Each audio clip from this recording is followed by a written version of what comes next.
نحمده ونصلي على رسوله الكريم اما بعد فاعوذ بالله من الشيطان الرجيم بسم الله الرحمن الرحيم رب اشرح لي صدري ويسر لي امري واحلل عقدة من لساني يفقهوا قولي۔ آج ہم ماہ شعبان کے بارے میں چند باتیں کریں گے۔ کچھ معلوم ہے کہ شعبان آ چکا ہے اور رمضان قریب قریب ہے۔ آپ لوگوں کو تمام نام ترتیب بار آتے ہیں اسلامی سال کے؟ سنائیں۔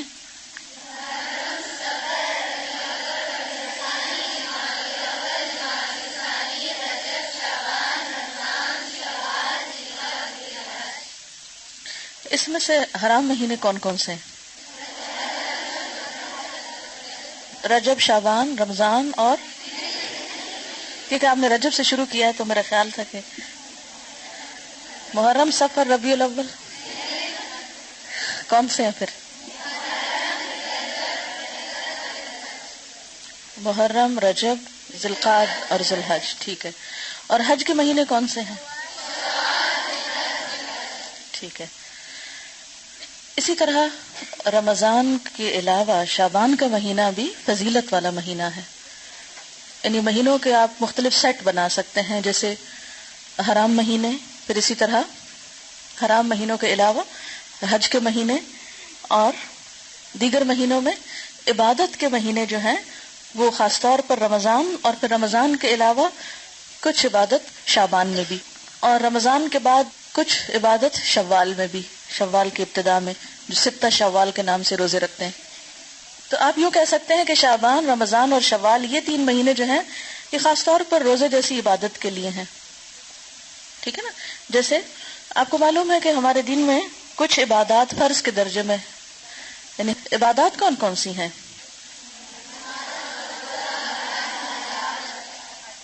ٹھیک ہے، نماز، روزہ، حج، زکوٰۃ، یہ 4 مشہور عبادات ہیں، ٹھیک ہے، جو فرض ہیں۔ نماز تو ہر روز پڑھی جاتی ہے، روزہ فرض تو رمضان میں ہے، اور پھر زکوٰۃ سال میں جس وقت بھی آپ کے لیے ڈیو ہو، اور حج ذی الحج کے مہینے میں۔ اب ایسا ہے کہ ذی الحج کے مہینے میں حج ہوتا ہے، لیکن 2 مہینہ پہلے سے ایک طرح سے قافلے روانہ ہونے شروع ہوتے ہیں، اور ایک طرح سے تیاری، یہ مینٹلی انسان اپنے آپ کو اس کام کی طرف لے جاتا ہے۔ جیسے نماز پڑھنے کے لیے آپ وضو کر کے تیاری کرتے ہیں، اسی طرح آپ حج کی تیاری ذی القعدہ اور کچھ شوال ہی میں قافلوں کی روانگی جو ہے وہ شروع ہو جاتی ہے۔ یہ اس مہینے میں اگر کوئی احرام پہن کر حرم کعبہ کی طرف جاتا ہے تو اس کا سفر حج شمار ہو سکتا ہے۔ اسی طرح حرام مہینوں میں تو آپ کو معلوم ہے کہ عربوں کے ہاں جنگ کرنا جو تھی وہ حرام تھی، اور امن و امان کے مہینے تھے وہ۔ اسی طرح آپ دیکھیے کہ رمضان جو ہے ایک فرض عبادت کا مہینہ ہے، لیکن رمضان میں داخل ہونے سے پہلے اس کا اہتمام شعبان میں ہی شروع ہو جاتا ہے، یا اس کے لیے ذہنی تیاری شعبان سے ہی شروع ہو جاتی ہے، اور پھر یکا یک سلسلہ منقطع نہیں کیا جاتا، بلکہ کیا کیا جاتا ہے، شوال میں بھی کچھ روزے نفلی رکھے جاتے ہیں۔ اگرچہ شعبان اور شوال کے روزے نفلی روزے ہیں، لیکن یہ رمضان کے آگے پیچھے ہیں۔ تو شعبان، رمضان اور شوال یہ خصوصی طور پر روزے جیسی فرض عبادت کی ادائیگی کے مہینے ہیں۔ اب آپ دیکھیے کہ عموماً ہم جب چھٹے ہوئے روزے ہوتے ہیں سال بھر نہیں رکھتے، اچھا ابھی رکھتے ہیں۔ حضرت عائشہ رضی اللہ تعالیٰ عنہا کے ساتھ بھی ایسا ہی ہوتا تھا، وہ عموماً اپنے قضا روزے جو تھی وہ شعبان میں رکھتی تھی کہ اب اگلے سے پہلے پچھلا قرضہ چکا لوں۔ تو اسی طرح شعبان میں کچھ تیاری ہوتی ہے رمضان کی، پھر رمضان میں روزے رکھنے کے بعد اتنا دل لگ جاتا ہے روزوں کے ساتھ کہ رمضان ختم ہونے کا سب کو افسوس ہوتا ہے۔ پھر اس کے بعد بھی 6 روزے اور اتنی فضیلت والے دے دیے گئے کہ اگر وہ رکھ لیے جائیں تو اتنا اجر و ثواب ہے گویا آپ سال بھر روزے سے ہیں۔ تو انشاءاللہ تعالی رمضان کی فضیلت اور برکت تو آپ رمضان سے پہلے سنیں گے ہی، اور مزید اپنے آپ کو تیار کریں گے، لیکن اس عبادت کے لیے، یعنی روزے جیسی عبادت کے لیے شعبان کے مہینے میں بھی اس طرف متوجہ ہونے کی ضرورت ہے، اور تبھی آپ متوجہ ہوں گے جب آپ اس کی فضیلت اور اہمیت کو سمجھیں گے۔ اس مہینے میں نبی صلی اللہ علیہ وسلم سے جو عمل ثابت ہے وہ کیا ہے؟ روزوں کی کثرت۔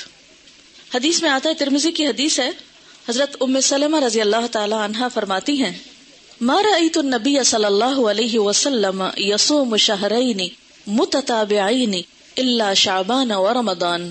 میں نے رسول اللہ صلی اللہ علیہ وسلم کو 2 مہینے پے در پے یعنی مسلسل روزے رکھتے ہوئے نہیں دیکھا سوائے شعبان اور رمضان کے. یعنی اس میں آپ کیا کرتے تھے؟ کنٹینیوسلی روزہ رکھتے تھے.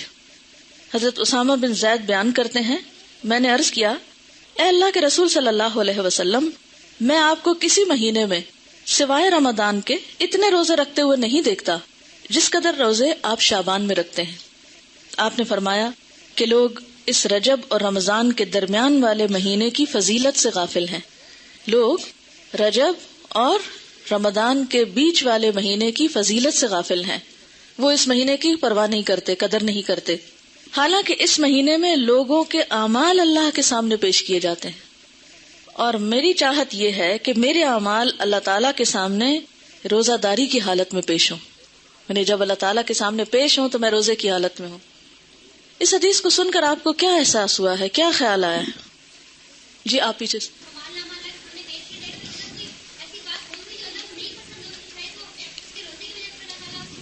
آپ نے دیکھا ہوگا نا کہ جیسے کوئی شخص غلط کام کر لیتا ہے پھر کسی کے سامنے پیش کیا جاتا ہے. مثلاً آپ پرچہ دیتے ہیں، پیپر دیتے ہیں نا، تو اس میں کچھ گڑبڑ کر جاتے ہیں، کوئی سستی کرتے ہیں، غفلت کرتے ہیں، جواب صحیح نہیں لکھتے. پھر ٹیچر کے سامنے آپ کا پیپر آتا ہے، وہ کریکشن کرتی ہیں. پھر بعض اوقات آپ کو ہی بلا لیتی ہیں اور آپ کو پوچھتی ہیں یہ آپ نے کیا، کیا ہو گیا تھا آپ کو. اگر آپ ایک ایسے اسٹوڈنٹ ہوتے ہیں جو ادروائز بہت اچھے ہیں تو وہ آپ کی اس اچھائی کی وجہ سے کیا کریں گی، اس غلطی کو اگنور کر دیں گی. اسی طرح اگر آپ روزے سے ہیں اور آپ کا اعمال نامہ اس وقت یعنی سال بھر کا پیش ہو رہا ہے کہ اس سال میں ان صاحبہ نے یہ اور یہ نیکیاں کمائی ہیں، یہ اور یہ کارنامے کیے ہیں، یا یہ اور یہ بلنڈر کیے ہیں، وہ سب کچھ سامنے جائے گا. آپ دیکھیں کہ بعض اوقات غلط کاموں کو دیکھ کر، نافرمانیوں کو دیکھ کر آپ سوچ سکتے ہیں اللہ تعالیٰ کا غصہ کتنا بھڑکتا ہوگا. اگر کوئی آپ کی بات نہ مانے تو آپ کو کیسا لگتا ہے؟ کوئی آپ کی بات نہ مانے کیسا فیل کرتے ہیں آپ؟ کہتے ہیں کوئی بات نہیں، نہیں تو نہ سے نہیں مانتے، نہ مانے. جی آپ بولیے. یہ بتا رہی ہیں کہ اپنی میڈ کو یہ کچھ کام بتا کے آتی ہیں، جب واپس جاتی ہیں اور وہ نہیں کر کے رکھتی تو ان کو غصہ آتا ہے کہ میں نے بتایا بھی تھا پھر بھی تم نے نہیں کیا. بہت تکلیف ہوتی ہے نا. ایک بعض اوقات انسلٹ بھی فیل ہوتی ہے کہ اس کو کہا بھی ہے اور اس نے اس کی پرواہی نہیں کی. اتنی غفلت اور اتنی لاپرواہی. جی ہاں، دکھ اور افسوس بھی ہوتا ہے. تو آپ دیکھیے کہ جب آپ کا رجسٹر، آپ کے سال بھر کے کام پچھلے شعبان سے اب تک جو آپ نے کیا وہ جو پیش ہوتا ہوگا، ویسے تو اللہ تعالیٰ روز بھی دیکھتے ہیں نا، آپ کو ہر لمحہ جانتے ہیں. اس کو پھر میں ایک چھوٹی سی مثال کے ذریعے بات سمجھاؤں گی. جیسے آپ کی ٹیچر کلاس میں روز سبق سنتی ہیں، آپ کا ان کو اندازہ ہوتا ہے کہ آپ کتنا جانتے ہیں، لیکن پیپر دیتے ہوئے آپ کو کوئی وحشت آتی ہے کہ نہیں ہوتی ہے؟ کوئی ٹینشن آپ پر ہوتی ہے؟ حالانکہ آپ روز ٹیچر کے سامنے اچھا یا برا سبق سنا رہے ہوتے ہیں، یا کام کیا نہیں کیا، لیکن وہی چیزیں دوبارہ پیپر میں آتی ہیں. تو ہر ایک چیز کا اپنا ایک طریقہ اور ایک کرینہ اور ایک سلیقہ ہوتا ہے نا. تو بالکل اسی طرح روز آپ کا اللہ تعالیٰ کی نظر میں ہونا اپنی جگہ ہے، لیکن لکھے ہوئے اعمال، تصویریں کھینچی ہوئی آپ کی البم، تو سارے کے سارے جب ایک خاص انداز میں پیش کیے جاتے ہیں کہ یہ کتاب تیار ہے، اتنا عمل زیادہ، اتنا کم ہے، اور ہم اس سے غافل ہوتے ہیں تو اور تو کچھ نہیں کر سکتے. ایٹ لیسٹ اس مہینے میں حسب توفیق نیکی کے کام کریں تاکہ اعمال نامہ جب پیش ہو تو اللہ تعالیٰ ہماری غلطیوں سے درگزر فرمائے. اور آخرت میں تو پیش ہونا ہی ہے نا. یومئذ تعرضون لا تخفی منکم خافیہ، اس دن تم پیش کیے جاؤ گے، تمہاری کوئی چھپی ہوئی بات بھی چھپی نہ رہے گی. جو آج دنیا میں چھپا ہوا ہے نا وہ وہاں چھپا نہیں رہے گا. اور نبی صلی اللہ علیہ وسلم اپنے اعمال نامے کے پیش کرنے کے لیے کیا پسند کرتے تھے کہ اس حال میں ہو کہ میں روزے میں ہوں. جی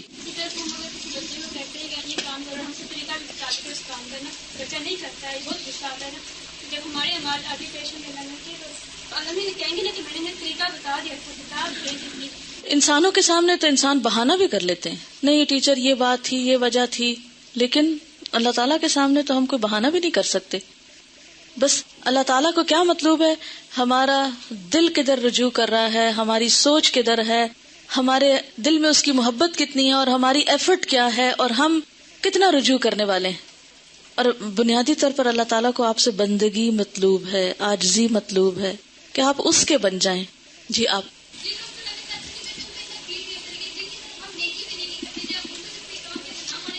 جی ہاں، جن کے اوپر ہمارا کوئی احسان نہ ہو، اگر وہ ہماری بات نہیں بھی مانتے تو کوئی دکھ نہیں اتنا ہوتا، کہتے چلو ٹھیک ہے اس کی مرضی. مثلا آپ کہیں بازار میں ہیں، آپ کو کوئی ٹیکسی لینی پڑی، آپ ٹیکسی والے کہتے ہیں اتنے روپے میں آپ کو دوں گی، آپ مجھے اس جگہ پہنچائیں. وہ نہیں مانتا تو آپ کہتے نہیں تو نہ سے چلو میں کوئی اور کہیں معاملہ کر لیتی. کسی دکان پہ جاتے ہیں، آپ کوئی معاملہ کرتے ہیں، دوسرا شخص نہیں آپ کی بات مان، کہتے ہیں نہ سے کوئی بات نہیں. لیکن جس پر آپ نے احسان کیا ہو پھر وہ آپ کی بات نہ مانے، اور آپ دیکھیں کہ اللہ تعالیٰ کے ہم پر کس قدر احسانات ہیں، اور پھر ہم کیا کر رہے ہیں اور کتنا کر رہے ہیں. میں سوچتی ہوں کہ کبھی ہم اپنی آنکھوں، کانوں، دل، دماغ کے ساتھ اپنے آپ کو حوالے تو کریں اللہ کے. اسلمت لرب العالمین. غلطی تو ہونی ہے، اس سے نہیں بچ سکتے ہم. لیکن ایک ہے غلطی ہو جانا اور انسان ہونے کے ناطے کوتاہیاں، کمیاں ہمارے اندر ہونا، اور ایک ہے غفلت، ہٹ دھرمی، لاپرواہی، بے نیازی کا رویہ اختیار کرنا، دل چاہے کوئی کام کر لیا نہیں تو نہ صحیح. یہ رویہ بڑا تکلیف دہ ہے ایک انسان کے حق میں جو وہ اللہ کے ساتھ برتتا ہے.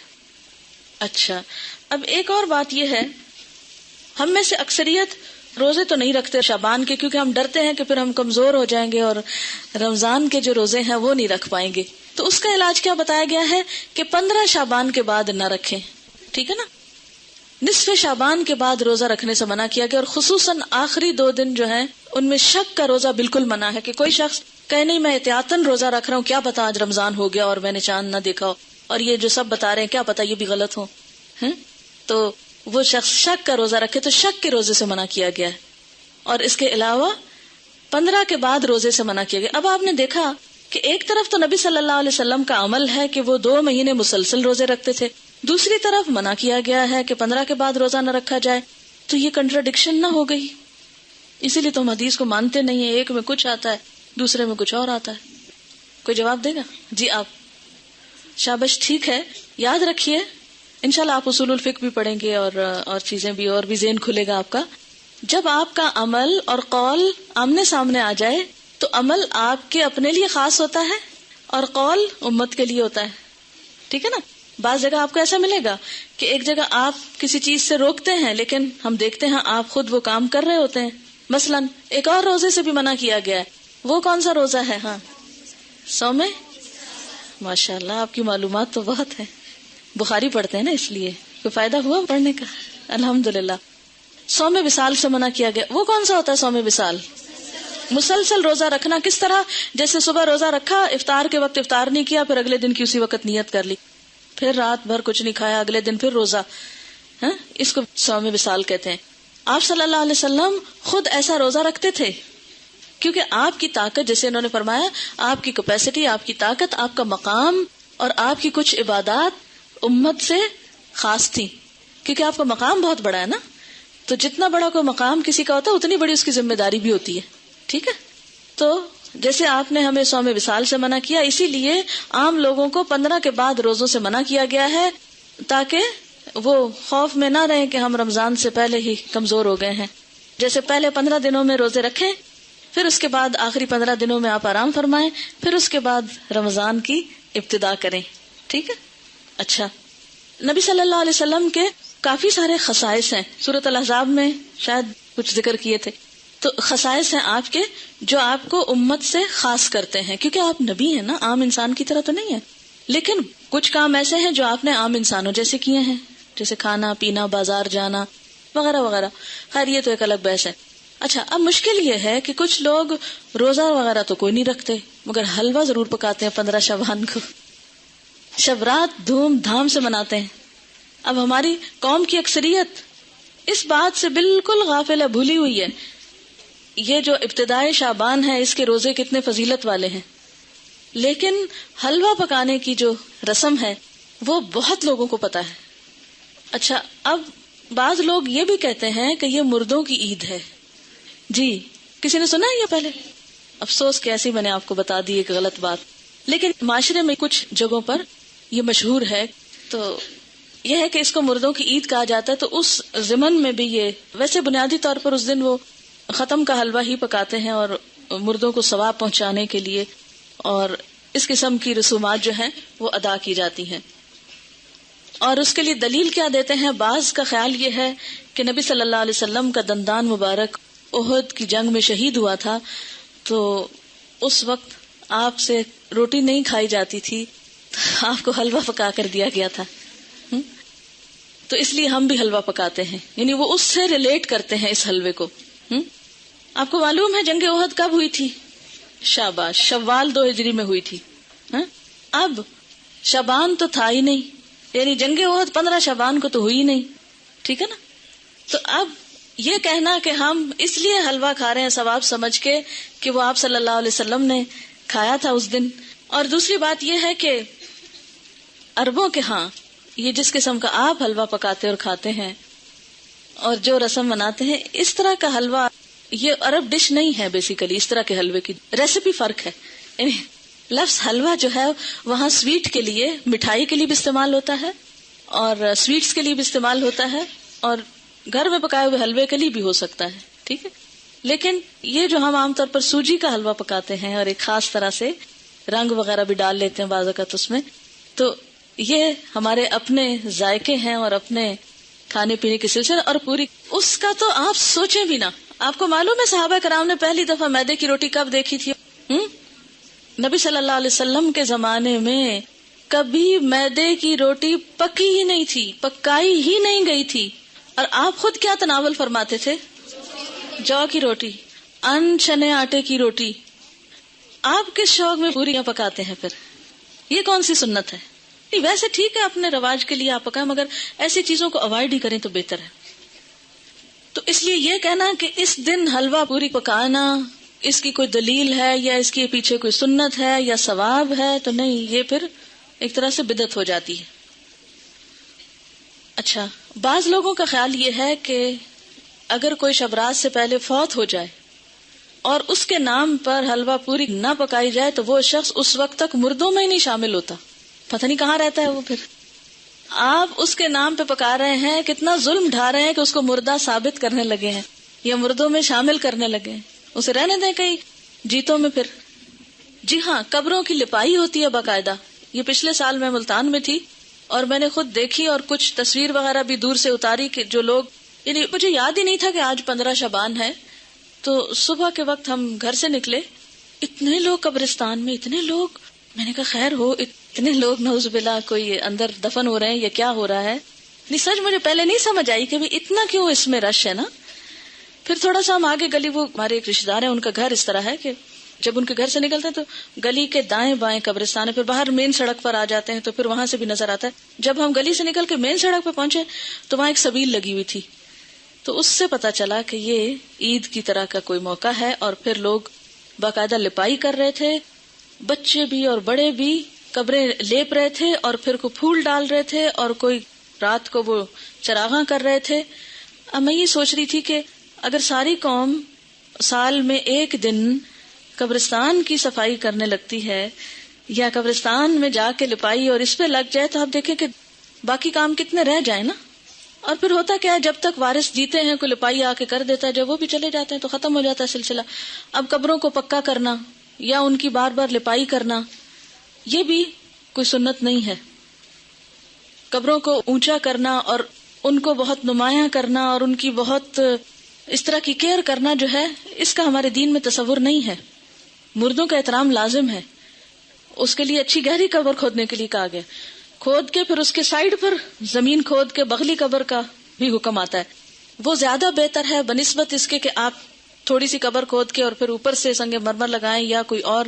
یہ چیزیں پھر ایکسٹرا ہیں، اس سے وقت بھی سرمایہ بھی ضائع ہوتا ہے.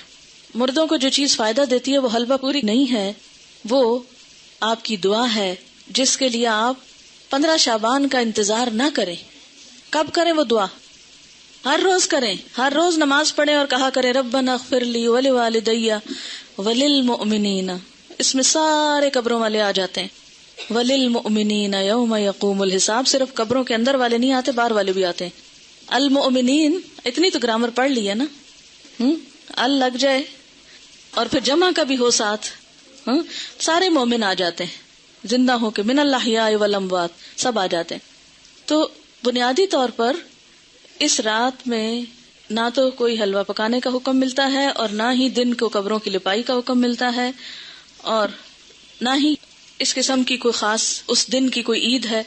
اور پھر اسی طرح یہ ہے کہ بعض لوگ اپنے گھروں کی خاص صفائی کرتے ہیں اس دن. ہو سکتا ہے آپ لوگ نہ کرتے ہوں لیکن یہ رواج بھی ہے. اور ایک مخصوص جگہ پہ حلوہ چپاتی رکھتے ہیں, لپائی وغیرہ کر کے, تو ایک خاص کارنر جیسے ہوتا ہے. اور بعض لوگ اس کے ساتھ موسمی پھل اور مٹھائیاں وغیرہ بھی اس جگہ یعنی ایک سجاوٹ کرتے ہیں, بوفے کی طرح بنا لیتے ہیں اس کارنر کو. اور پھر ساتھ یہ بھی کہتے ہیں کہ لبان اگر بتی بھی تھوڑی سی ساتھ جلاتے ہیں کہ یہ مردوں کی فاتحہ ہو رہی ہے.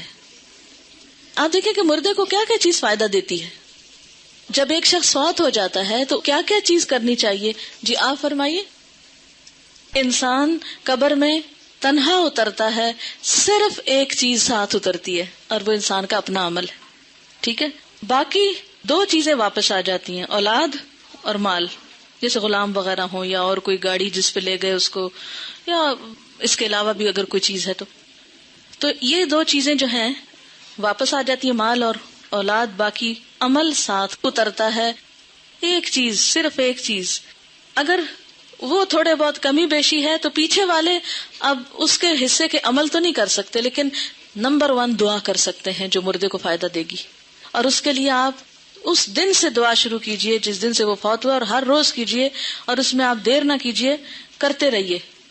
دوسری چیز, علم ينتفع به, ایسا علم جس سے لوگ فائدہ اٹھائیں, یعنی اس کے نام پر سے مراد یہ کہ اس کی طرف سے.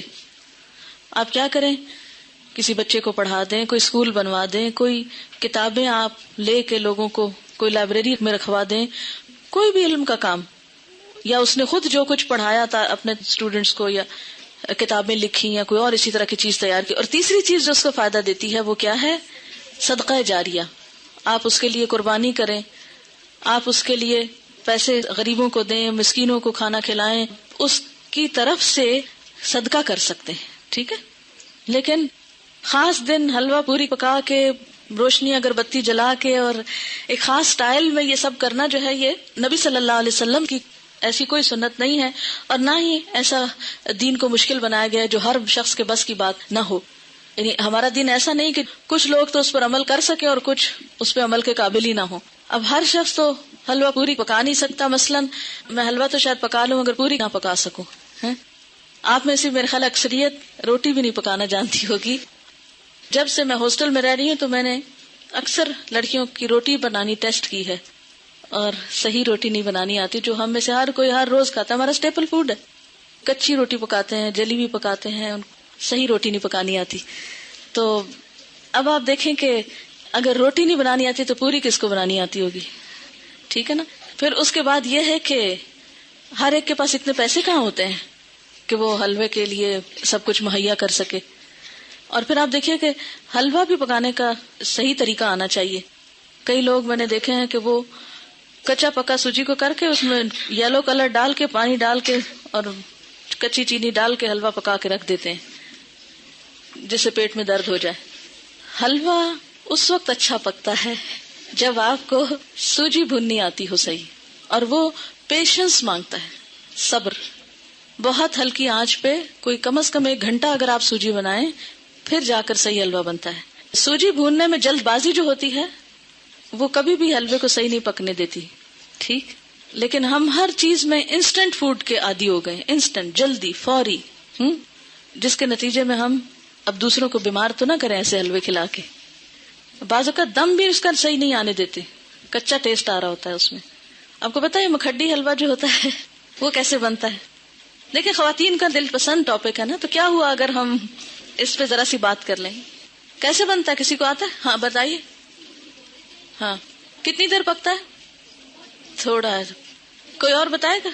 اٹک کی طرف کا کون ہے آپ میں سے, کیونکہ اس طرف یہ مکھڈی حلوہ بنتا. ہاں بتائیں گے آپ, کتنا ٹائم لگتا ہے مکھڈی حلوہ بننے میں؟ دیکھا, اب خالہ تک رہ گیا. دیکھا, آپ نے سیکھا نہیں ہے. وہ ہوتا یہ ہے کہ سوجی کو پانی یا دودھ میں بھگوتے ہیں, پھر اس کو اتنا پکاتے ہیں کہ وہ دونوں پھر الگ ہوں.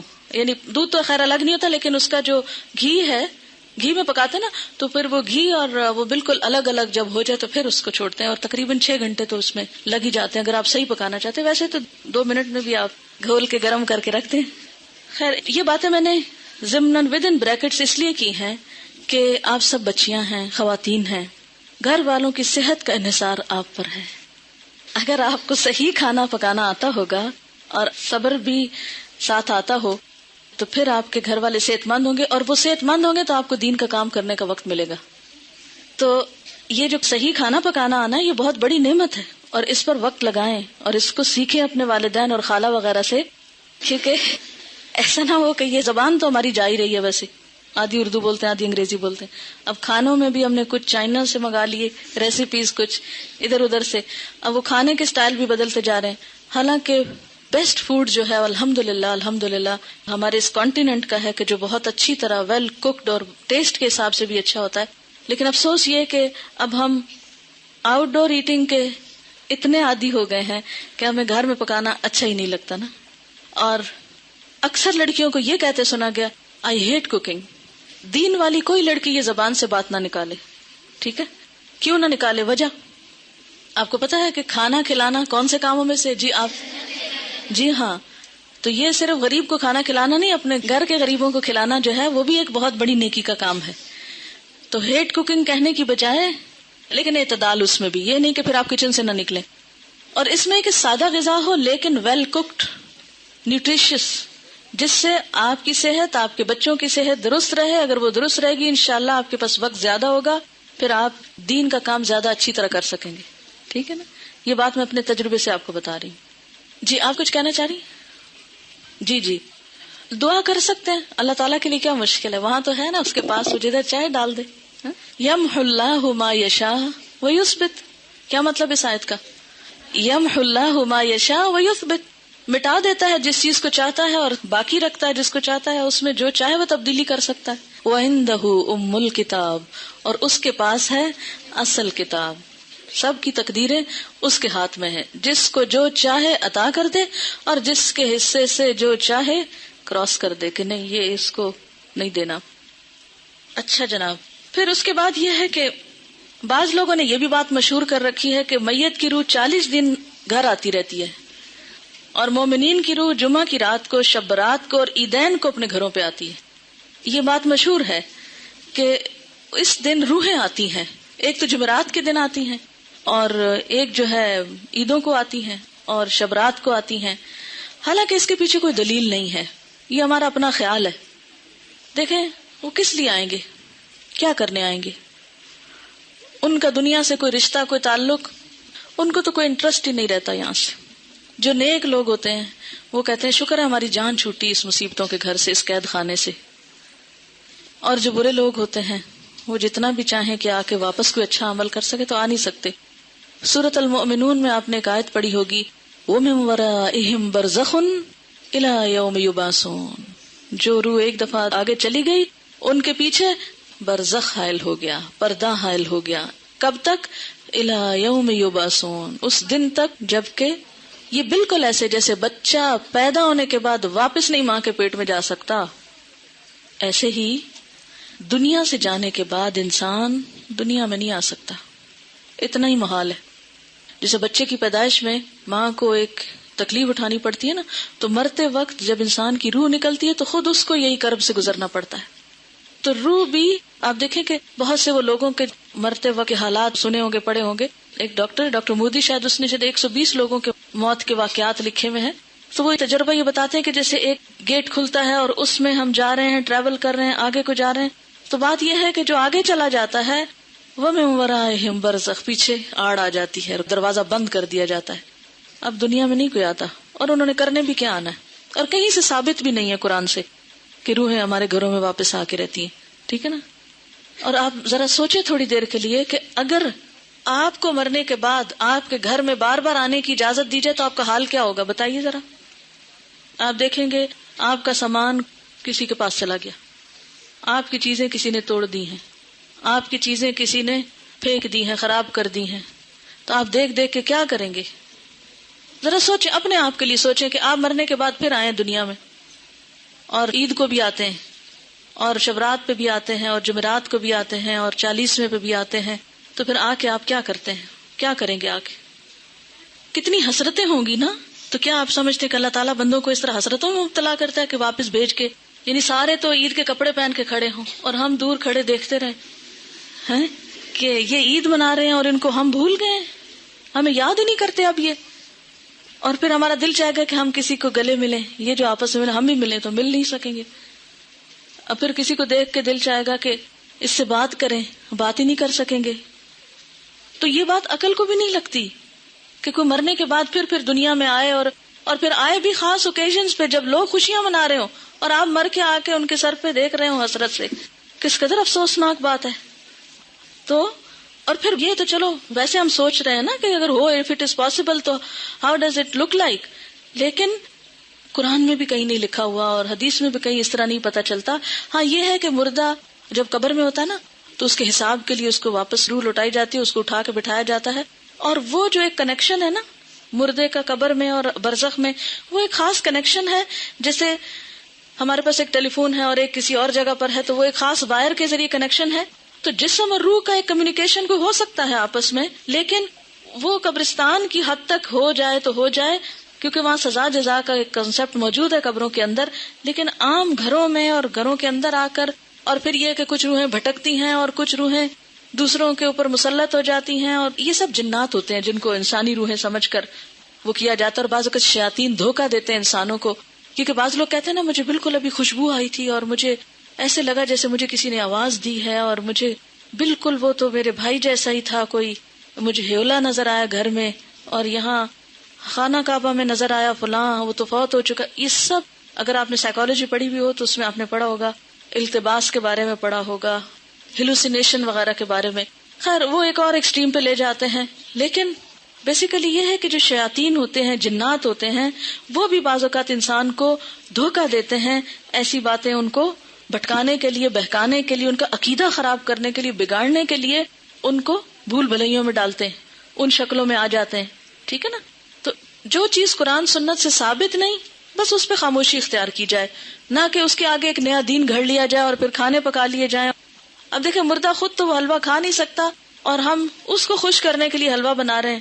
اب مثلا آپ کسی کے گھر میں جائیں اور وہ کہیں ہم نے آپ کو خوش کرنے کے لیے یہ سب کچھ پکایا ہے اور کھانے نہ دیں آپ کو، یا آپ کھا نہ سکیں اس کو، آپ کتنے خوش ہو کے لوٹیں گے. اچھا بعض لوگ ایک مغالطہ دیتے ہیں، وہ کہتے ہیں یہ جو آتا ہے نا تنزل الملائکۃ والروح فیہا باذن ربہم من کل امر سلام، کہ لیلۃ القدر میں روح اترتا ہے. تو اب آپ بتائیں کہ اس روح سے مراد کون سا ہے؟ اگر اس روح سے مراد مرے ہوئے لوگوں کی روح ہے تو پھر ان آیتوں کے بارے میں کیا کہیں گے؟ نزل بہ الروح الامین. روح سے مراد کیا ہے قرآن پاک میں؟ جبرائیل علیہ السلام کے لیے لفظ استعمال ہوا ہے، اذ ایدتک بروح القدس قل نزلہ روح القدس نزل بہ الروح الامین تعرج الملائکۃ والروح یوم یقوم الروح والملائکۃ صفا. اور پھر تنزل الملائکۃ والروح سورۃ القدر میں. تو یہ جو روح اترتی ہے اس سے مراد مردوں کی روحیں نہیں ہیں، یہ خاص روح مراد ہے، اور اس سے مراد جبریل امین ہے. ٹھیک ہے. اسی لیے خود قرآن پاک پڑھنا کتنا ضروری ہے، ورنہ اس طرح کی باتوں سے لوگ عموماً کیا ہوتا ہے. اچھا پھر جناب بات یہ ہے کہ نبی صلی اللہ علیہ وسلم کی 22 سالہ زندگی میں یہ دن آتا رہا ہے 15 شعبان جس کو ہم شبرات کہتے ہیں، لیکن کبھی بھی آپ نے یہ کام نہیں کیے، نہ کوئی آتش بازی کی ہے اور نہ ہی کوئی حلوے پکائے ہیں، نہ ہی کوئی اس قسم کے اور کوئی تصورات ہمیں دیے ہیں، نہ اپنے عمل سے اور نہ ہی اپنے قول مبارک سے. اور یہ جو اس رات کو چراغوں کی روشنی ہے یہ بھی اسراف میں شامل ہوتی ہے. لوگ گھروں پر موم بتیاں لگاتے ہیں نا، کبھی دیکھیے موم بتیاں، اور پھر اس کو بھی آہستہ آہستہ عید کا نام دے دیا ہے. اب دیکھیں کہ عیدیں بڑھانے پر بہت ہمارا زور ہو گیا. مثلا عید میلاد النبی ایک بنا لی ہے، ایک شبرات کو مردوں کی عید کہہ کے عید بنا لیا ہے. 2 عیدیں پہلے تھیں جو آپ صلی اللہ علیہ وسلم نے بنائی، وہ تو اصل عید ہے. تو کیا یہ زیادتی کی بات نہیں ہے کہ دین میں اضافے کرتے چلے جا رہے ہیں؟ یعنی آپ نے تو اس کو عید نہیں کہا، نہ سیلیبریٹ کیا، اور ہم اس کو عید کے طور پہ سیلیبریٹ کر رہے ہیں. اصل میں ہندوؤں کے ہاں ایک دن ہوتا ہے دیوالی کا، اس میں اس قسم کے کام ہوتے ہیں. مخصوص گھر لیپا پوتی کرتے ہیں، مخصوص کارنر پہ کھانے حلوے پکا کے رکھتے ہیں، چراغاں کرتے ہیں. اب ہمیں اسلام میں آ کر کچھ اس قسم کے فنکشنز کرنے تھے اور کچھ ایسے ہمیں آلٹرنیٹ تلاش کرنے تھے تو وہ ہم نے اس شکل میں کر لی، کیونکہ ہم لوگ بیسیکلی تو سب یہاں جو ہمارے آباء و اجداد ہیں وہ ہندوؤں سے مسلمان ہوئے نا، یا سکھوں سے مسلمان ہوئے، کیونکہ اس علاقے کے لوگ جو ہیں بنیادی طور پر یہاں کا جو ہندوازم ہے یہ قدیم ترین مذہب ہے اس علاقے کا، تو ان کی اولادیں ہونے کے ناطے سے پھر بہت سے لوگ جب اکثریت میں مسلمان ہونے لگتے ہیں تو عموماً کیا ہوتا ہے، وہ کلمہ تو پڑھ لیتے ہیں لیکن طریقے وہی ہوتے ہیں، اور بعض اوقات نئے دین میں آ کر بھی پرانے دین کی چیزوں کو کہیں نہ کہیں فٹ کر دیتے ہیں. جیسے نئے گھر میں آپ جاتے ہیں تو پچھلے گھر کی چیزیں کہیں نہ کہیں لٹکا دیتے ہیں، کوئی ادھر کوئی ادھر. تو یہی کچھ ہمارے ساتھ بھی ہوا ہے. اور پھر یہ ہے کہ آتش بازی جو ہے اس میں جان کا نقصان بھی ہے، مال کا نقصان بھی ہے، ویسے بھی خطرہ ہے کہ کسی کو آگ لگ نہ جائے، یا خاص طور پر جو فائر ورکس کرتے ہیں. یہ تھی چند باتیں جو اس حوالے سے آپ سے کرنا تھی. اس کے ساتھ ہی جو کچھ کوسچنز ہیں میں ان کے جواب دے دیتی ہوں. ایک اور غلط فہمی بھی اس دن کے بارے میں ہے جس کا ذکر کرنا ضروری ہے.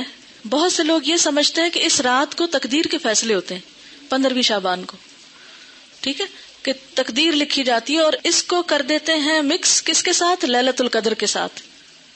لیلۃ القدر جو ہے وہ رمضان کی رات ہے. قدر کا کیا معنی ہے؟ نمبر 1 تقدیر، نمبر 2 اندازہ، نمبر 3 تنگ ہونا. اس رات اتنے فرشتے اترتے ہیں کہ زمین تنگ ہو جاتی ہے ان کے لیے.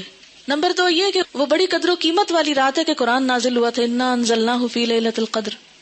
اچھا، تیسری بات یہ ہے کہ اس لیلۃ القدر میں تقدیر جو ہے بندوں کی وہ فرشتوں کے حوالے کی جاتی ہے. تنزل الملائکۃ والروح فیہا باذن ربہم من کل امر. تو سارے امور جو ہے زمین پہ جن کی ایگزیکیوشن ہونی ہے وہ فرشتوں کے سپرد، یعنی سال کا بجٹ دیا جاتا ہے. یہ سارے کام رمضان کے آخری عشرے کی کسی ایک طاق رات کو ہوتے ہیں جس کو لیلۃ القدر کہا جاتا ہے. یہ 15 شعبان کو نہیں ہوتے. ٹھیک ہے، بات یہ ہے کہ قرآن پاک میں آتا ہے وَمَا نَهَاكُمْ عَنْهُ فَانْتَهُوا، جس چیز سے نبی صلی اللہ علیہ وسلم روکے اس سے رک جاؤ. ٹھیک ہے، تو آپ جب روکتے ہیں ایک بات سے کہ 15 کے بعد نہیں روزے رکھو، تو پھر ہم یہ نہیں کہیں گے چونکہ آپ نے رکھے تو ہم آپ کی سنت فالو کر رہے ہیں. ٹھیک ہے، اچھا یہ لکھے ہوئے سوالوں کے جواب دے دیں. شعبان کے پہلے 15 دنوں میں پورے 15 دن کے روزے رکھ سکتے ہیں اگر آپ چھٹی نہ کر لیں روزہ رکھ کے، ہاں، یا دیر سے نہ آنا شروع کر دیں. کیونکہ ہوتا یہ ہے کہ آپ پھر ایڈوانٹیج لے جاتے ہیں کہ ہم روزے سے ہیں اس لیے ہم نے ہوم ورک نہیں کیا یا ٹیسٹ نہیں دے رہے. اگر کوئی یہ پوچھے کہ ہم کیا کریں اس دن 15 شعبان کو، نہیں لوگوں کو عادت ہو گئی ہے ختم وغیرہ کرنے کی، تو اس لحاظ سے وہ پوچھیں کہ پھر اس دن کیا کریں، تو ان کو کیا جواب دیں؟ کیا جو پکا کر گھر حلوہ چاول وغیرہ بھیجے تو اس کو کھا لیں؟ اب دیکھیں بدعت کا کھانا ہے، ٹیکس کی قسم کا ہے. پہلی بات تو یہ ہے کہ انہیں کہیں وہی کریں جو روز کرتے ہیں، نمازوں کی پابندی کریں، صدقہ خیرات جیسے روٹین میں کرتے ہیں.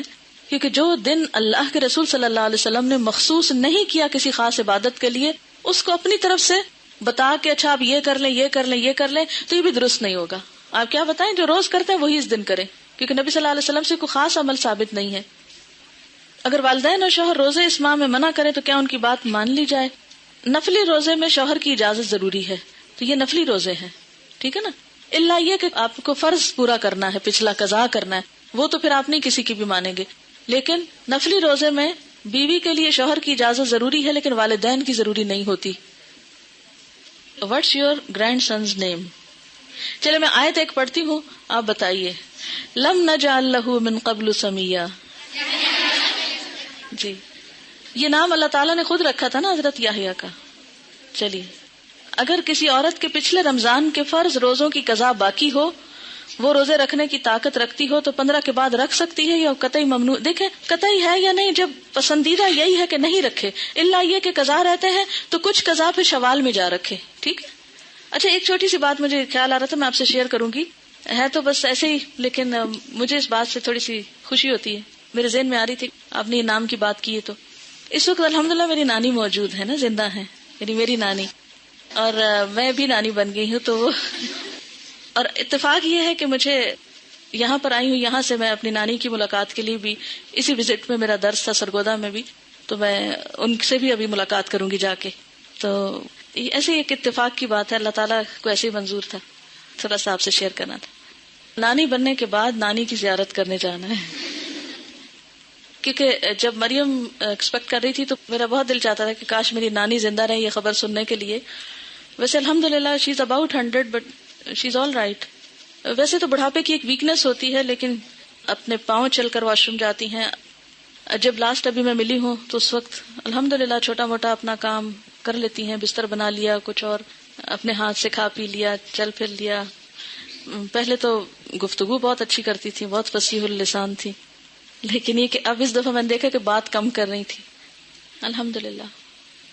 میری نانی کی والدہ اس وقت فوت ہوئی تھی جب وہ بہت چھوٹی تھی. ایک طاعون پھیلا تھا پچھلی صدی کے شروع میں، 1900 اینڈ سم تھنگ میں، کچھ 10-8 تھا یا کچھ ایسے ہی تھا. 1910 کی بات ہے یا 8 کی بات ہے، مجھے اب صحیح یاد نہیں اس وقت تاریخ، لیکن اسی کے لگ بھگ تھا. تو اس وقت وہ اپنی والدہ کا دودھ پی رہی تھی اور وہ والدہ فوت ہو چکی تھی. وہ طاعون کے مرض کا شکار ہوئی تھی. طاعون پھیلا تھا، بہت لوگ فوت ہوئے تھے اس طاعون میں. وہ بتاتی ہوتی ہے نانی کہ میں اپنی فوت ہوئی بھی ماں کا دودھ پی رہی تھی اور پھر مجھے آ کے اٹھایا گیا تھا ماں کے سینے سے. تو انہوں نے اپنی والدہ کو نہیں دیکھا ہوا. اب یہ اللہ کے فیصلے نا کہ اپنی والدہ کو انہوں نے نہیں دیکھا، لیکن اگلی کتنی جنریشنز کی خبر ان کو زندگی میں ملی. جو چاہے اللہ کرے. کوئی اور سوال میں، ورنہ پھر اجازت چاہوں گی. یہ کہتے ہیں کہ کلاس میں اتنی نیند کیوں آتی ہے؟ اس لیے کہ آپ کے پاس آکسیجن کی کمی ہوتی ہے، کیونکہ زیادہ لوگ جب آ جاتے ہیں تو پھر اس نیچرل. روحیں اگر اس طرح نہیں آتی تو پھر ان کے بارے میں آپ کیا کہیں گی جو لوگ روحوں کو بلاتے ہیں اور ان سے باتیں کرتے ہیں؟ میں نے خود بھی کئی دفعہ یہ ایکسپیرینس کیا ہے. یہ ایکسپیرینس میں بھی کر چکی ہوں، ایسی بات نہیں ہے، لیکن یہ سب جنات ہیں. مرے ہوئے لوگوں کی روحیں نہیں آتی، جنات ہوتے ہیں جو آس پاس گھومتے پھرتے رہتے ہیں، جن کو ہمارے حالات پتہ ہوتے ہیں، اور وہ اس کے اندر آ کے جو باتیں ہمیں معلوم ہوتی ہیں وہی وہ ہم جو پوچھتے ہیں وہ کچھ نہ کچھ اوٹ پٹانگ بتاتے رہتے ہیں. It's just waste of time. کوئی فائدہ نہیں، علم لا ینفع ہے. اور کئی لوگ 40 دن تک لائٹ نہیں آف کرنے دیتے کہ جو فوت ہوا شخص ہے وہ واپس آتا ہے. تو دیکھیں آپ کو اندھیرے میں اپنے گھر کا راستہ ملتا ہے. اتنی جب ڈارک رات ہو جاتی ہے، چلو شہر میں تو پھر بھی روشنی ہوتی ہے، گاؤں وغیرہ میں تو اندھیرا ہو جاتا ہے. چلو کوئی بات نہیں، وہ تو غریب کو، لیکن 40 دن نہ مقرر کریں. جتنی توفیق ہے 1 دن میں دے دیں، 2 دن دیں، 40 دیں، سارا سال دیں، ساری زندگی دیں. صدقہ کرنے میں کوئی حرج نہیں ہے، لیکن مخصوص نہ کریں کہ صرف 40 دن اور وہ بھی ایک مخصوص جگہ پر ہی بھیجنا ہے اور پکا کے بھیجنا ہے. آپ کچا راشن بھی دے سکتے ہیں، آپ کسی کو کپڑا بھی دے سکتے ہیں، آپ کتابیں لے کے دے سکتے ہیں، آپ کہیں کسی بیمار کا علاج کرا سکتے ہیں. یعنی صدقے کی تو بہت ساری قسمیں. دیکھیں یہ شب رات، شب کا مطلب بھی رات ہے اور رات کا مطلب بھی رات ہے. کیا ورثاء اپنے مردے رشتہ داروں کی کچی قبروں کو سال میں کسی دن بھی لیپ کر سکتے ہیں؟ اگر کوئی خاص دن مقرر نہ کریں بلکہ اس نیت سے کریں کہ قبر بیٹھ نہ جائے، دب نہ جائے. دیکھیں اس میں اصول یہ ہے کہ مردے کی جو حرمت ہے، ٹھیک ہے نا، مرے ہوئے انسان کی بہت عزت ہے، حرمت ہے، اسی لیے اس کو نہلاتے ہیں. حالانکہ مر گیا تو آپ کہیں اب تو مر گیا، کیا فائدہ، اس نے جانا تو مٹی میں، نہلانا کس لیے؟ لیکن کتنا احتیاط سے نہلاتے ہیں، صاف ستھرا کرتے ہیں، پوچھتے ہیں، کفن میں لپیٹتے ہیں، پھر زمین میں اس کو دفن کرتے ہیں. یہ سب کچھ کس لیے ہے کہ انسان جانوروں کا نشانہ نہ بنے. اگر ایسے ہی جا کے رکھ آئیں کہیں ہم مردے کو، دفن نہ کریں تو کیا ہوگا؟ جانور کھا جائیں گے نا اس کو، کوے ٹھونگے ماریں گے اس کی آنکھوں میں، اس کا دماغ پھاڑیں گے. کتنا اس کا وَلَقَدْ كَرَّمْنَا بَنِي آدم، بنی آدم کو ہم نے عزت عطا کی ہے. انسان خواہ زندہ ہو یا مردہ اس کی عزت ہے، حرمت ہے. تو دفنانے کی حکمت کیا ہے؟ حرمت نہیں پامال ہو. مٹی سے بنا ہے، مٹی میں واپس چلا جائے، وہ اس کے لیے معزز ترین مقام ہے. ٹھیک ہے نا. اب اگر کہیں آپ دیکھتے ہیں کہ قبر اس طرح بارش میں بھیگ گئی کہ جسم ایکسپوز ہو گیا مردے کا، تو اس کو دوبارہ دبانا، اس کے اوپر مٹی ڈالنا، اس کی لپائی اگر کرنا چاہیے کچھ بھی، تو دیٹس اوکے. یعنی اس حد تک تو ٹھیک ہے. آپ کو معلوم ہے ایک سیلاب آیا تھا، اس میں مجھے بتایا گیا تھا ایک علاقہ ہے شاید پنڈ دادن خان یا کون سا، کہ اس میں اتنا زور کا سیلاب تھا کہ زندہ گائے بھینسیں تو جو ڈوبی سو ڈوبی، جو مردے تھے وہ قبروں سے نکل کے تیرنے لگے تھے. جی ایسا ہوا تھا. یہ لئی نالے کا جو تھا، جی آپ نے دیکھا یا سنا اس وقت جب یہ ایسا دیکھا بھی تھا. تو اب آپ دیکھیں ایسے اگر نظر آ جائے تو کیا حکم ہے کہ اس مردے کو یعنی دوبارہ دفنایا جائے، اس کی قبر درست کی جائے، اس کو جانوروں کے حوالے نہ کیا جائے. اسی لیے آپ دیکھیں کہ اگر مردہ بچہ بھی پیدا ہوتا ہے نا، یا ادھورا بچہ بھی پیدا ہوتا ہے، ناقص بچہ بھی پیدا ہوتا ہے، تو اس کو بن میں یا کہیں کوڑے کے ڈھیر پہ نہیں پھینکتے. آپ لڑکیاں ہو اس لیے آپ کو یہ بات پتا ہونی چاہیے. بعض اوقات کیا ہوتا ہے کہ بچہ ابارٹ ہو جاتا ہے نا, مس کیریج ہو جاتا ہے نا, اور بہت چھوٹا ہوتا ہے کہ ابھی بعض اوقات اس میں روح پڑی ہوتی ہے, بعض اوقات بہت چھوٹا سا, ایون اگر مضغہ کی سٹیج بھی ہو, مضغہ کی سٹیج پر بھی ایسی کوئی تکلیف ہو کہ انسان نہیں بنا, شیپ نہیں بنی, بازو نہیں بنے, لیکن بوٹی پوری بن چکی ہے, تو بھی اس کو بن میں نہ ڈالیں. کیا کریں, یا کہیں زمین کھودیں اور اس کے اندر. کراچی میں ایک اسپتال ہے, اس کے بارے میں مجھے کسی نے کلاس میں یہ بات بتائی کہ وہاں پر جو میٹرنٹی وارڈ ہے اس کے پاس اتنی بلیاں اور پتہ نہیں کیا کیا پھر رہا ہوتا ہے. وہ لوگ احتیاط نہیں برتتے, اور جو اسی طرح کے ماؤں کے ادھورے بچے ہوتے ہیں, جیسے ماں کا کوئی مس کیریج ہونے والا ہے یا ڈی این سی کرائی ہے یا کچھ, تو وہ جو کچھ اندر سے نکلتا ہے وہ اس کو ایسے ہی ڈبے میں پھینک دیتے, ڈبہ اٹھا کے باہر جا کے پھینک دیتے, وہاں سے بلیاں کتے, بعض اوقات پورے بچے جو ہیں منہ میں لے کے پھر رہتے ہیں. تو ایک اسٹوڈنٹ تھی ہماری, انہوں نے روتے ہوئے کلاس میں یہ بات سنائی کہ میڈم میں نے خود دیکھا ایک بلی کو منہ میں پکڑ کے لے جاتے ہوئے, تو میں نے تو بہت ایک طرح کا وہاں پر سٹینڈ لیا, اور میں ہسپتال کی انتظامیہ کے پاس گئی, اور کہتی میرے میاں مجھے کہہ رہی تھی تم کس چکر میں پڑ گئی ہو, لیکن خیر لمبی چوڑی اس نے بات سنائی, اور پھر جا کے تو اس نے کہا کہ خدا کے لیے اگر کہیں اور نہیں تو یہیں کوئی ایریا ایسا ہو کہ جہاں آپ گڑھا کھودیں اور اس میں یہ چیزیں دبائیں, کیونکہ انسان کی حرمت ہے نا.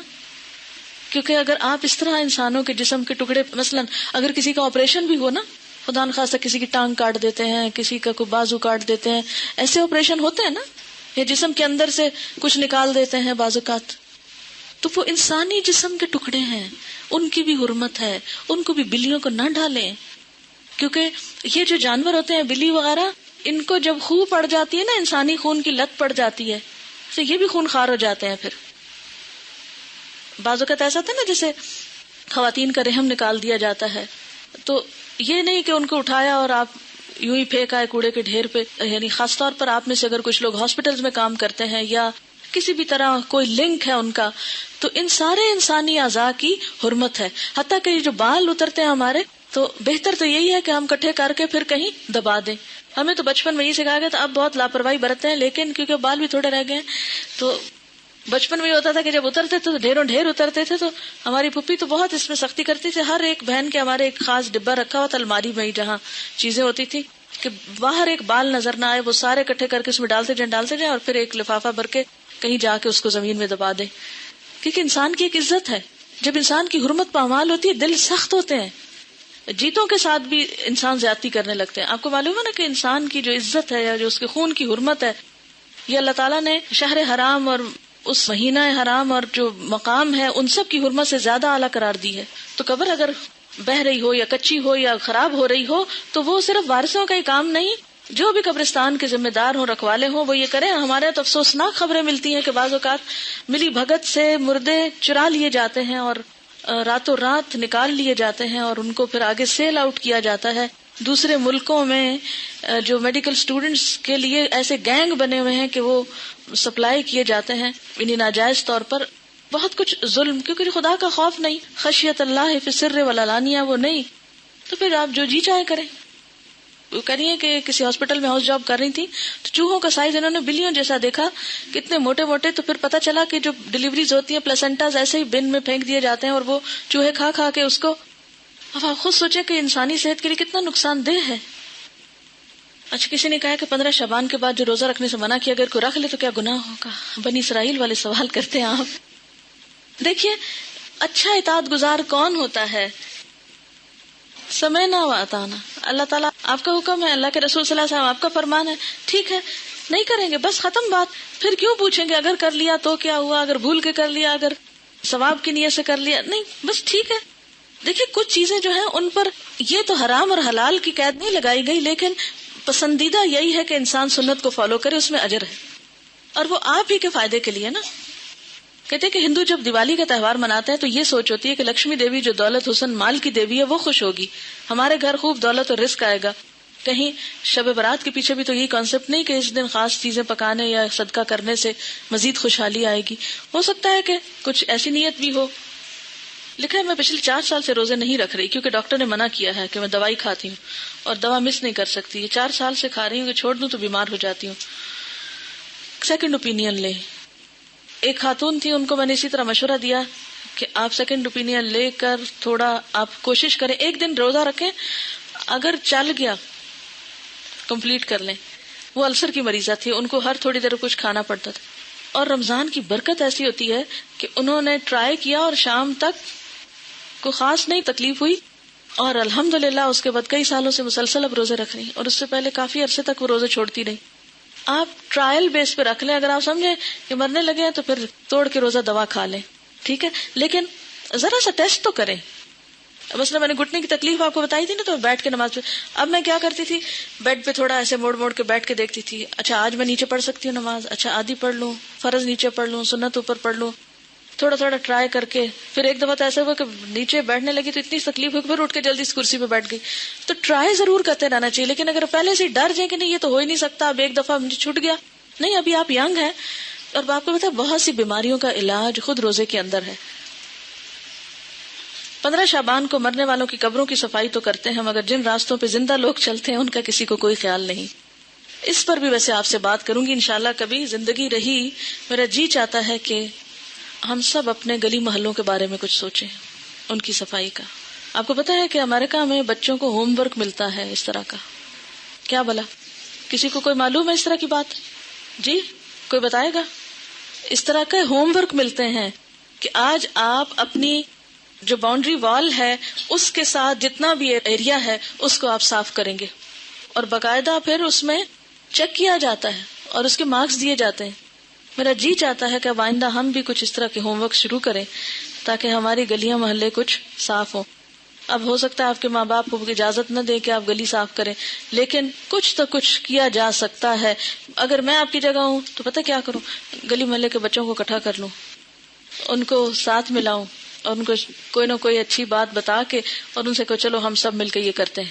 کیونکہ ہر جگہ کا الگ، کچھ علاقے ایسے جیسے خال کوئی گاڑی گزرتی ہے، کچھ ایسے ہوتے ہیں جیسے بہت ٹریفک ہے، تو اس میں آپ دن کو نہیں رات کو بھی کچھ کر سکتے. گھر کے مردوں کو احساس دلائیں، گلی محلے میں جہاں درس دیتے ہیں ان کو احساس دلائیں، تو دیکھیں کیسے نہیں ہوگا، بہت کچھ ہو سکتا ہے. جیسے وہ شجرکاری کا ایک ہفتہ مناتے ہیں، اگر ہم بھی اپنے اپنے صرف گھر کی جو دیوار ہے اس تک کا ایریا اور نالی وغیرہ بھی صاف کرنے کی ذمہ داری لے لیں تو شہر صاف ہو سکتا ہے. جی صفائی کے لیے کرتے ہوں گے، بیمار بندے کے جراثیم ہوتے ہیں شاید اس وہم سے کرتے ہوں گے. یہ 15 شعبان کی رات کو عبادت کا جو کانسیپٹ ہے، دیکھیے کہ نبی صلی اللہ علیہ وسلم کی سنت سے کوئی صحیح حدیث میں ثابت نہیں، بعض ضعیف روایات اس سلسلے کی موجود ہیں جس میں کچھ عبادت وغیرہ کا ذکر ہے، اور وہ لوگ کیا سمجھتے ہیں کہ یہ وہی لیلۃ القدر ہے. حالانکہ لیلۃ القدر تو رمضان کو ہے، کیونکہ قرآن رمضان میں اترا ہے اور قرآن لیلۃ القدر میں اترا ہے، تو لیلۃ القدر رمضان کے علاوہ تو نہیں ہو سکتی. ٹھیک ہے، تو ضعیف احادیث موجود ہیں، کسی صحیح حدیث سے ایسی بات نہیں ثابت. قبر توڑوا سکتے ہیں، بالکل کچا کرا سکتے ہیں، کیوں نہیں کرا سکتے؟ آپ کو معلوم ہے کہ یہ چیز سنت سے ثابت ہے، لیکن سب کے مشورے سے سنت سے ثابت ہے. آپ صلی اللہ علیہ وسلم نے حضرت علی رضی اللہ تعالیٰ عنہ کو اس کام کے لیے بھیجا تھا. اوکے، سبحانک اللہم و بحمدک، نشہد ان لا الہ الا انت، نستغفرک و نتوب الیک.